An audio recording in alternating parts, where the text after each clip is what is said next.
Lakshmi cinema सिद्धि नामधेयस्य वैयास्कोप नामधेयस्य जेपी नामधेयस्य मदन कुमार नामधेयस्य सख्य कुटुंबानां श्यामस्तेर्यवीर्यजय आदरारोग्य ऐश्वर्याणां श्री महागणपतये नमः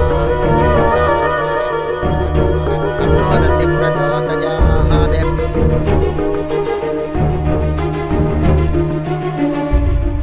நம்மக்கிட்ட ஒரு வார்த்தை கூட சொல்லாமல் மொத்த கதையும் தூக்கி கொடுத்தது தப்புடா. விட்றா, நண்பே வந்து கேட்டதுனால யோசிக்காமல் கொடுத்துட்டாப்புல.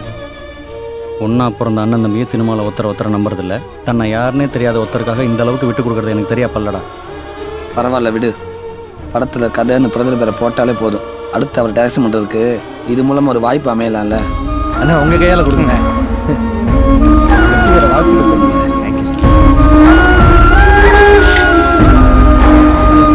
வணக்கம் சார். ஒரு அவார்ட் ஃபங்க்ஷனுக்காக அர்ஜென்ட்டாக ஹைதராபாத்துக்கு போகணும், வந்து மீட் பண்ணேன் சார். நண்பர் படம் பண்ணிட்டா எங்களுக்கு லைஃப் கிடைக்குங்கிற நம்பிக்கையில் இருந்தோம். ஆனால் கவலைப்படாதீங்க, ப்ரொடியூசர் கிட்ட உங்களுக்கு செய்ய வேண்டியது சொல்லியிருக்கேன். நாளைக்கு நீங்கள் ஆஃபீஸ்க்கு வந்து தம்பி, அங்கே வச்சு எல்லாத்தையும் பேசிக்கலாம். பார்த்துங்களா? வரேன். இவர் எங்கேயா போகிறாப்புல? சார் சார், ஒரே ஒரு ஃபோட்டோ உங்களோட.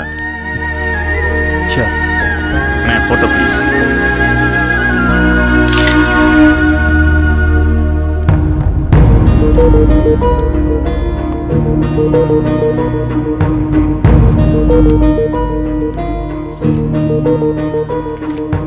பணத்தை எண்ணி பார்த்துட்டே கையெழுத்து போடுங்க. பணத்துக்கு முக்கியத்துவம் கொடுக்குற ஆள் நான் இல்லை சார். சே அப்படி இல்லை சார். சினிமாங்கிறது பல கோடி ரூபா சம்மந்தப்பட்ட விஷயம். இங்கே நிறைய விஷயங்கள் பேப்பர்ஸ் இல்லாமல் பண்ணாலும் சில விஷயங்கள் லீகலாக தான் பண்ண வேண்டியதாக இருக்குது. அதுக்கு தான் இந்த அக்ரிமெண்ட். அதான் சாரே சொல்லிட்டார்ல, அப்புறம் என்ன பார்த்துட்டா போகுது.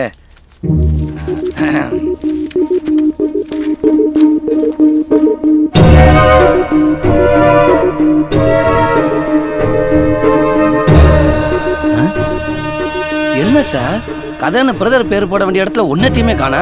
அதை பத்தி நீங்க கவலைப்படாதீங்க. மூலக்கதைன்னு இவர் பேர் நிச்சயமா போடுவோம். எது போஸ்டர்ல மூலையில ஓரமா போடுவீங்களே அதானே? நான் சொல்லல, இவங்கெல்லாம் இன்னும் மாறவே இல்லைன்னு. தம்பி அவசரப்படாதீங்க. ஒரு படத்தோட கதை உரிமை இன்னைக்கு ஹீரோவை விட ரொம்ப முக்கியம். அது ஒரு ப்ரொடியூசர்கிட்ட டைரக்டர்கிட்ட சேஃபா இருக்குது நல்லது. ஓ, இது உங்க டைரக்டருக்கு தெரியுமா? நல்லா கேட்டீங்க போங்க. டைரக்டர் சொல்லி தானே இந்த அக்ரிமெண்ட்டே போடுறோம்.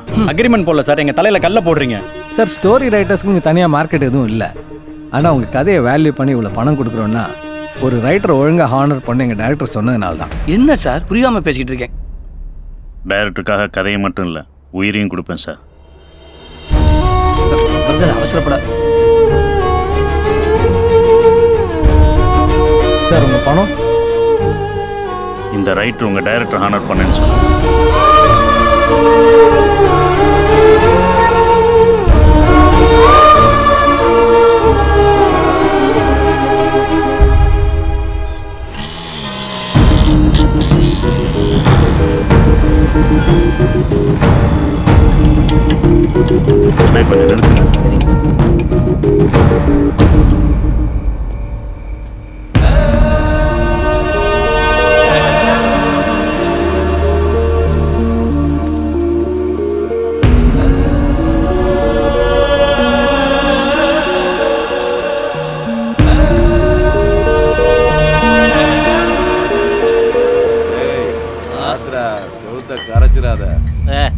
வேலையை பாடுற செமையா இருக்கிற சரியான சரக்குடா. சரியான தேட்டர்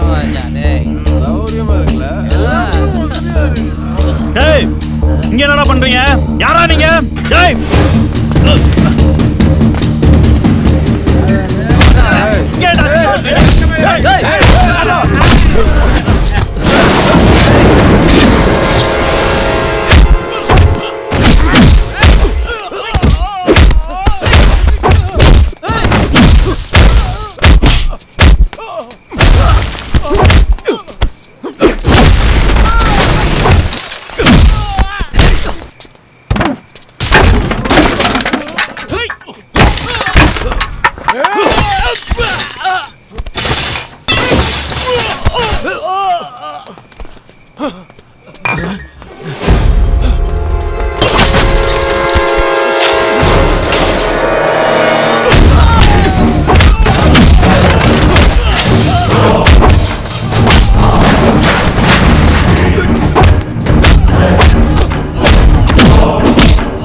என்னடா அடி ஏன் நிறுத்திட்ட?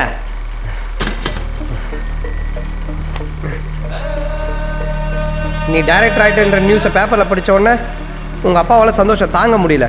அந்த சந்தோஷத்தை வெளியே காட்டிக்காமல் மனசுக்குள்ளே அவஸ்தைப்பட்டு அன்றைக்கி நைட்டு நெஞ்சு வலி வந்துருச்சு. நீ தேட்டரை காப்பாற்ற அனுப்பின 5 லட்சம் உங்கள் அப்பா உசுரை தான் காப்பாற்று.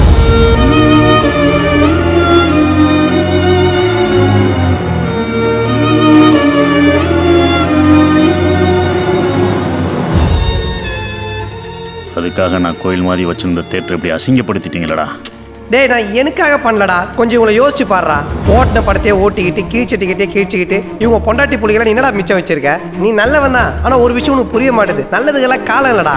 போஸ்ட் ஓட்டில் விளம்பரம் பண்ணல, ஆனால் கூட்டத்தை பார்த்தல இந்த மாதிரி கலெக்ஷனு இதாண்டா யதார்த்தம்.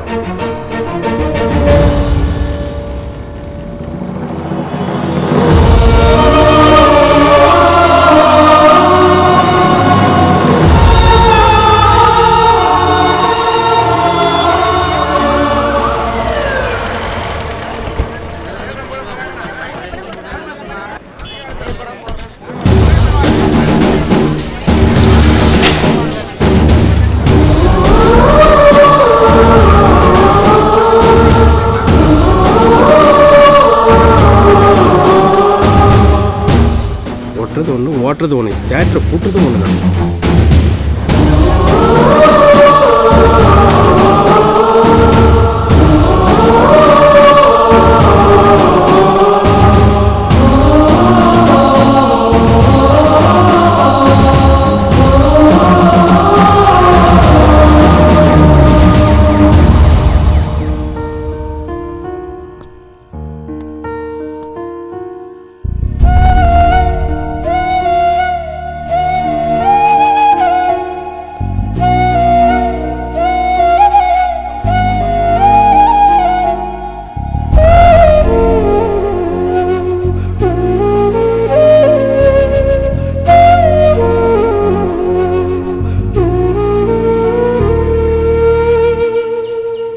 சார், அம்மா இது உங்கள்கிட்ட கொடுக்க சொன்னாங்க.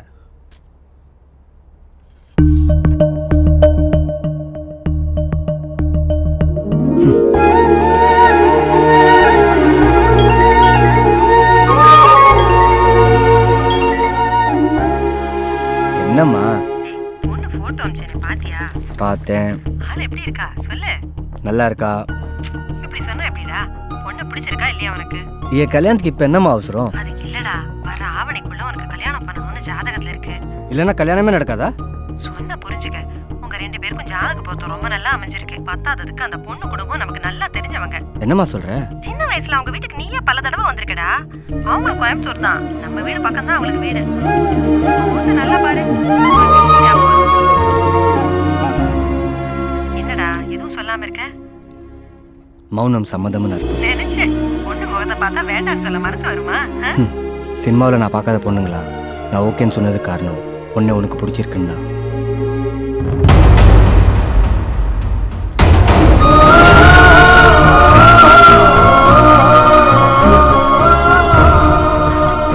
ஏய் என்னடா அநியாயமா இருக்கு?